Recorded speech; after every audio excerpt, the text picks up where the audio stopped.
Solar panels: the magic behind this environmentally friendly power source, and why it's sensible to buy them now. Solar panels can be made to harness the reservoir of energy of the sun to some other type of energy. Generally, the power that results will be available in the form of heat, to heat a building for example, or electricity which can be used to power anything from a radio to a complete business. In this article we are going to talk about the bigger residential and industrial panels which are designed to provide power for the home or business, where these panels are regularly placed on the top of the home or in close proximity to the home if space permits. We are also going to focus on the type of panels that generate electricity known collectively as photovoltaic panels.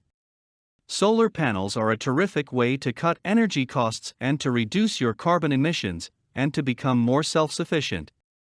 They are now becoming extremely popular in urban areas where alternative energy advocates and lawmakers are creating incentives for this friendly and quiet alternative energy source.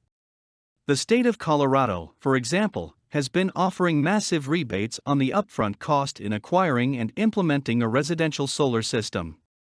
After the panels are installed, energy from the system will be used to energize the house, or, when energy is being made in excess of demand, diverted for use on the grid, where it is purchased back by the electrical power company. There may be times when you are actually making income from your panels. With rebates factored into the initial cost, it will generally take from 17 to 24 years to get back the initial expense, at which time you will essentially be generating power from the sun at no cost.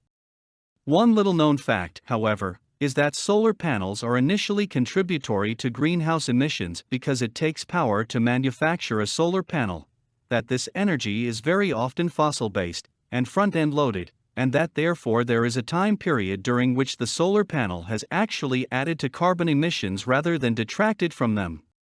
Until such time as the solar panel has produced energy equivalent to the energy used to manufacture it, its fossil emission payback period, it is actually a contributor to greenhouse gas emissions. This fossil emission payback period is generally considered to be 5 to 10 years. Low-power solar panels are normally available in 12V or 14V configurations, while high-power panels are available in 24V. As solar panels are DC, you may normally need a power inverter that changes it from low voltage as direct current to another voltage alternating current to change it to be compatible with the voltage and type that feeds both the home and the grid. Conventional solar panels are constructed using twin sheets of semiconducting silicon, combined with phosphorus and boron atoms. Amorphous silicon solar cells are a highly powerful, emerging array of photovoltaics that differ in output, structure, and manufacture than traditional photovoltaics that use crystalline silicon. The HAS solar panels are produced in the same way, but they are made just 1 micrometer in depth by laying down polymorphous silicon at very high pressures and temperatures. Solar panels are normally maintenance-free, and many manufacturers will supply a guarantee of electrical output often for as long as 20 years.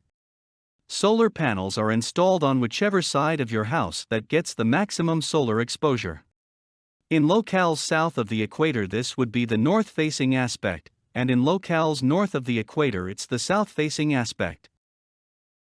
For more content like this, please visit learnforfree.biz. Content produced and distributed by AllSuperInfo. All rights reserved. Discover the proven formula for automated sales and success that you can apply to your business in under 30 minutes. Reserve your seat at allsuper.info/webinar.